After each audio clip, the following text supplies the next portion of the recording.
Hey everybody, it's Jason Blaha here, and once again it is time for my client Michelle's vlog, and we started her week off with a max effort bench press against 30 pounds of bands.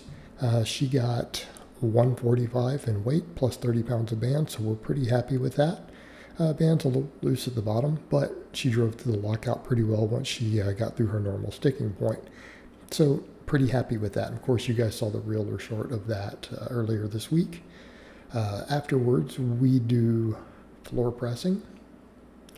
So this is her primary assistance exercise right now for her bench press. So we do floor pressing, and it kind of works really well for where her sticking point is. Because again, the bar stops a couple inches short of the chest. She tends to stick in the middle, right? She sticks in the middle. Well, this builds the muscle fibers of the chest that help accelerate through that point. So very, very useful for us. Again, just based upon where her sticking points are with this wider grip. Afterwards, we do triceps. So I always do a lot of tricep work for her, the heavy stuff, because she has strong triceps. She's been a closed grip bencher all this time, and I don't want to lose that strength that is there. Right? I don't want her closed grip to risk going down just because we're doing a lot more wide grip benching now that her shoulders can handle it. So I do like to keep things like the JM presses in there, and she's very, very strong at these, as most people have realized. Most of the guys watching, when they realize that's a 45-pound bar, plus some small plates on it, who've ever done this lift, it gets them out of respect. A lot of guys out there can't do this. Guys who bench more than her can't do this. So triceps are in a very, very good place. All right, after we get some tricep work done, we work on back. So we are doing, at the moment, we're doing barbell rows, which again, this is a row off the floor as a barbell row.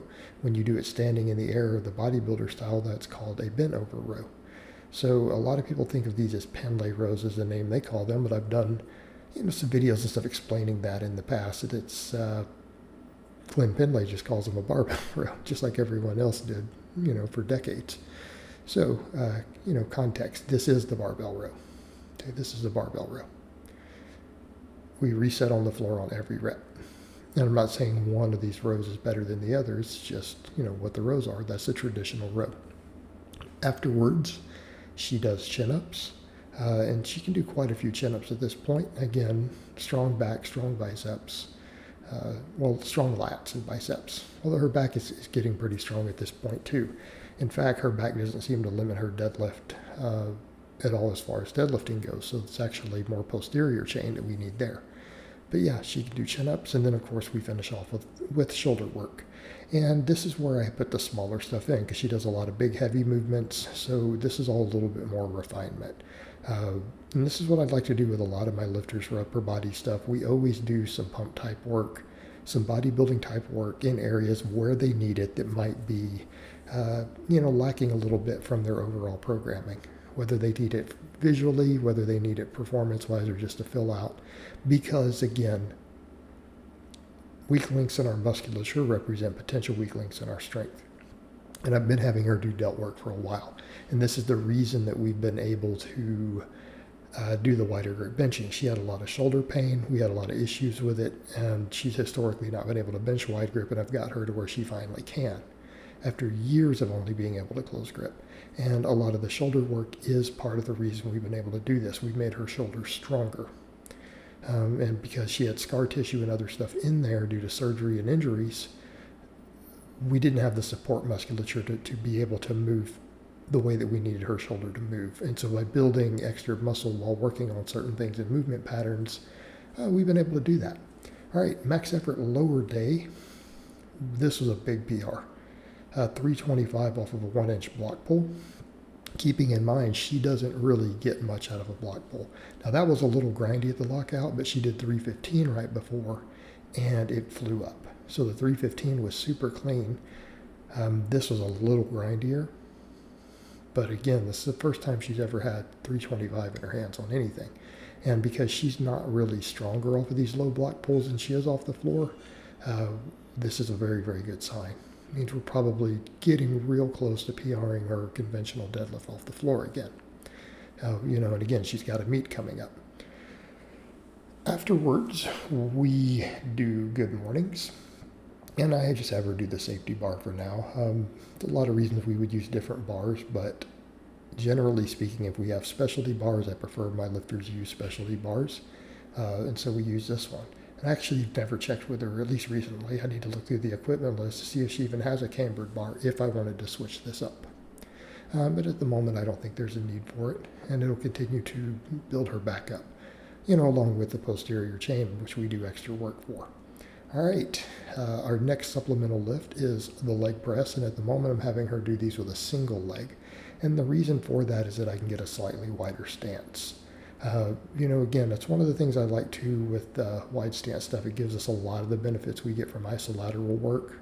But in the case of this, because this is a very narrow leg press, she's forced to do a really narrow stance when we use it. Now, I had her do goblet squats for a while, but she pretty well maxed those out. So we've now switched over to this. And so I'm having her do isolateral leg work this way. So that, again, we work the muscles a little more thoroughly than we would doing, the narrow stance on this. And I'm not saying that narrow stance doesn't work either. We can certainly do that. And for lifters with certain weak links, that actually works really well, depending upon what we're doing. But in her case, I do want to get that extra adductor and stuff involved. So after that, it's glute ham raises, one of my favorite lifts. She's now strong enough, at least on the device she's on there with that setting, to do them weighted. And so we do. Again, her hamstrings have gotten considerably stronger, and her hamstrings are really what limit her deadlift. Her back is actually quite strong, so that's not really an issue for us. When I started working with her, I noticed her hamstrings were definitely a weak link on her deadlift. And so we've really doubled down on the hamstring work. So if you guys notice, just for posterior chain, we do 3 different movements on each of the lower days for it. So we do good mornings, we do reverse hyperextensions, and we do glute ham raises. So again, hamstrings, glutes, everything are being worked from 3 different angles with our supplemental work. So again, doubling down on all the posterior chain. And, most of the time you can't go wrong there. I'm not saying every lifter has weak hamstrings, but I do agree with the philosophy that if you don't know what your weak link is for lower body stuff, it's a good idea to focus on hamstrings. In her case, she actually has the hamstrings as a limiting factor.